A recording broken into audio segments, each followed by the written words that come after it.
शिवं शिवं। नमस्कार, आप सबका हमारे चैनल श्रीमद होम रेमेडीज पर स्वागत है। इस वीडियो में हम आपको बताने जा रहे हैं इत्र के बारे में, जो आपको shivago.com से प्राप्त हो जाएगा। इत्र, इसकी खुशबू बहुत अच्छी होती है। देखिए, कभी कभी क्या होता है, आप जो बाजार में जो इत्र खरीदते हैं, बहुत महंगे महंगे इत्र खरीदते हैं, कीमत बॉटल की और डब्बे की होती है। इत्र जो है, आप जितना ज्यादा ओरिजिनल लेंगे उतना ज्यादा अच्छा होता है। पर उसकी पहचान कैसे करोगे आप? यह पूर्णतः देने वाले की ईमानदारी पर डिपेंड करता है कि इसमें इत्र कितना है। मैं इसमें यदि सॉल्यूशन भी मिला दूंगा तो इत्र की जो खुशबू है वो वही रहेगी जो है, सिर्फ उसका जो ड्यूरेशन होता है वो कम हो जाता है। तो कभी भी आप दुकान पे खरीदें तो डब्बा उतना इंपॉर्टेंट नहीं होता है, जो पैकिंग उतना इंपॉर्टेंट नहीं होता है, जो बॉटल उतना इंपॉर्टेंट नहीं होता है। इंपॉर्टेंस होता है इत्र जो बॉटल के अंदर है, क्योंकि वही आपको खुशबू देगा। आप बॉटल लेके क्या करोगे? आप दूसरे सिर्फ देखेंगे, ये लगेगा भाई ये कितनी अच्छी खुशबू है, कितनी अच्छी बॉटल। बॉटल से कुछ पता चलेगा नहीं, खुशबू से ही पता चलना है। shivago.com पे आपको बड़ी आसानी से मिल जाएगा। पर इस वीडियो में हम खास करके आपको ये बताएंगे कि भाई इत्र जो है परफ्यूम से बेटर क्यों है, और दूसरी बात जो हम आपको बताएंगे कि भाई इत्र जो है एक बनता कैसे है। बाकी तो इत्र के बारे में बहुत सारी चीजें बताएंगे। देखिए, ये इत्र की 3 बोतल हमारे पास हैं, तीनों अलग अलग प्रकार के इत्र हैं। तो खुशबू है, फूलों से इसे एब्स्ट्रैक्ट किया जाता है। तो इत्र बनाने की प्रक्रिया वही पारंपरिक है, पूरी पारंपरिक तरीके से ही बनाया जा रहा है, जिसके बारे में कहा जाता है कि जो विधि है वो फारस से आयातित है, वहां से आयात किया गया है। इतिहासकार बताते हैं कि भाप पद्धति से इत्र निर्माण की यह विधि सिंधु घाटी सभ्यता में प्रचलित थी। इसे देग भापका पद्धति कहते हैं। इस देग भापका के बर्तन जो सिंधु घाटी की सभ्यता में टेराकोटा के बने होते थे, और उनके अवशेष लाहौर के तक्षशिला संग्रहालय में सुरक्षित थे। shivago.com की सबसे अच्छी खासियत क्या है shivago.com की, कि यहां पे आपको अभिमंत्रित हुए मिल जाएगा। खास बात यह है, क्योंकि हम जितनी भी चीजें हम चाहते हैं कि shivago.com से जब कोई चीज इस्तेमाल करे, अभी तक का तो ट्रैक रिकॉर्ड अच्छा ही है, तो उन्हें फल मिले। 95% लोगों को बहुत अच्छा फल मिलता है। तो ये भी हम एक तरह से प्रसाद समझ के जब हम लगाएंगे ना, तो इसका जो फल है वो बहुत ज्यादा अच्छा होगा। फूलों को एकत्र करके रसायन विधि से इत्र निकाला जाता है। इत्र या अतर मुख्य रूप से अरबी भाषा के शब्द औत्र से बना है, और इस शब्द का अर्थ खुशबू है। सिंधु घाटी सभ्यता में भी इत्र बनाने के जो पात्र हैं वो मिलते ही थे, जैसा कि मैंने आपको बताया। हमारे पूर्वजों ने खतरनाक रसायनों की खोज को लेकर कोई रुचि नहीं दिखाई, और जो रसायन जैसे भी थे उनके बारे में जानकर पूरी हिदायत के साथ उनका उपयोग किया और उनको परहेज किया है।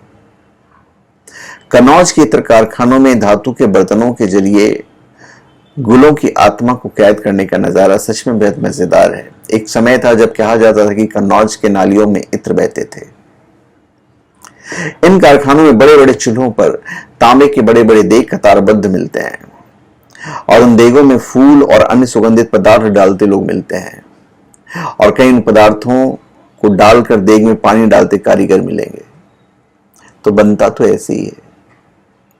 फारस वाली इस विधि में देग में निश्चित मात्रा में फूल या औषधि रखी जाती है, और निश्चित अनुपात में पानी डालकर ढककर उसे फिर मिट्टी के लेप से सीलबंद किया जाता है, और फिर हल्की हल्की आंच पर पानी को खौलाया जाता है। देग से भाप को दूसरे छोर पर बर्तन में जमा करने के लिए बांस से बनी नली व्यवहार मिलाई जाती है। जिस बर्तन में वाष्प जमा किया जाता है उसे पानी में डुबो कर रखा जाता है, और वाष्पीकरण की यह प्रक्रिया उपले और लकड़ी की मध्यम आंच में पूरी की जाती है। प्रक्रिया की पूरी अवधि लगभग 12 घंटे की होती है। इसमें इस बात का ध्यान रखा जाता है कि चूल्हे की आंच समान हो, एक जैसी हो, और आंच के लिए गोबर के उपले और सूखी लकड़ियां व्यवहार में लाई जाती है।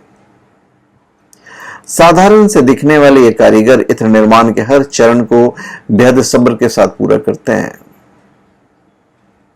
और फिर जो चीज निकलती है वो कमाल की है। और निकलती भाप को एक नली के जरिए चंदन के तेल के संपर्क में लाया जाता है, यानी चंदन तेल तांबे के बर्तनों में रखा जाता है, और फिर उससे जब भाप निकलती है तो उसमें ऑयल बेस होता है जिसे कंडेंसर में डाला जाता है।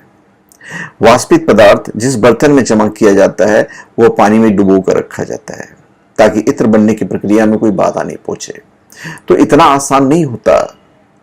जब कोई इत्र वाला अपनी उंगलियों से रुई लगी बारीक तिल्लियों को विभिन्न क्रिस्टल शीशियों में रखे इत्र में डुबोकर खुशबू के कई नमूने आपके सामने पेश करता है, और देखते ही देखते खुशबू में भीगकर हम जादू में बंध जाते हैं।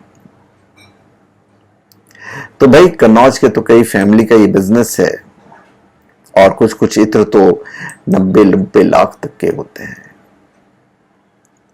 इत्र कोई आसान चीज नहीं है, इससे तो सम्मोहित भी किया जाता है। अभी हमारा सवाल यह है कि भाई परफ्यूम से क्यों बेहतर है इत्र? देखिए, इत्र जो है वो पारंपरिक तरीके और प्राकृतिक पदार्थों से बनाया गया खुशबूदार तेल है। इसे बनाने में किसी तरह के केमिकल का इस्तेमाल नहीं किया गया है। वहीं परफ्यूम में खुशबूदार तेलों के अलावा कई तरह के केमिकल मिश्रण होते हैं। इत्र की सबसे खास बात यह है कि इससे ना तो आपके स्किन को किसी तरह का खतरा होता है, और इसकी खुशबू का असर काफी देर तक बना रहता है। इत्र की जरा सी बूंद आपके जिस्म को काफी देर तक महकाए रख सकती है, जबकि परफ्यूम का प्रभाव कुछ घंटों में समाप्त हो जाता है। इत्र का इस्तेमाल मौसम को ध्यान में रखकर किया जाता है। गर्मियों के मौसम में गुलाब, जास्मिन, खस, केवड़ा, मोगरा का इत्र लगाने की सलाह दी जाती है। ये गर्मियों के मौसम में शरीर को ठंडा रखते हैं। वहीं सर्दियों में मस्क, अंबर, केसर, ऊद का इत्र लगाने की सलाह दी जाती है, क्योंकि ये शरीर के तापमान को बढ़ाने की क्षमता रखते हैं। आपको बता दें कि इत्र बनाने के लिए फूल, हर्बल और मसालों का इस्तेमाल किया जाता है, मैंने आपको बताया है। और कई इत्र ऐसे होते हैं जिन्हें बनाने के लिए खास मिट्टी के बर्तन का इस्तेमाल किया जाता है। तो मैं चाहूंगा कि आप shivago.com से इत्र लीजिए। यहाँ पे हमारी सारी चीजें तो अभिमंत्रित रहती हैं, इसलिए लोगों को चीजें फलती भी हैं। आप कहीं ना कहीं लक्ष्मी को अट्रैक्ट करोगे 100%। तो धन्यवाद, आप सबका हमारे चैनल पे स्वागत है। आप हमारे चैनल पे सब्सक्राइब करें, अपने कमेंट दीजिए, और हम चाहेंगे कि आप shivago.com से इत्र लें। देखिए तो सही एक बार कैसा स्मेल आता है, क्योंकि ओरिजिनल होगा ये, कहीं कोई मिलावट नहीं रहेगी। और भी पहचानने के तरीके, आप बॉटल की खूबसूरती पे मत चाहिए, डब्बे की खूबसूरती पे मत चाहिए। डब्बे तो खूबसूरत है, महंगे रहते हैं डब्बे, शीशियां भी बहुत महंगी महंगी होती है, पर सबसे इंपॉर्टेंट होता है इसके अंदर की चीज जो आपको खुश करेगी। तो धन्यवाद।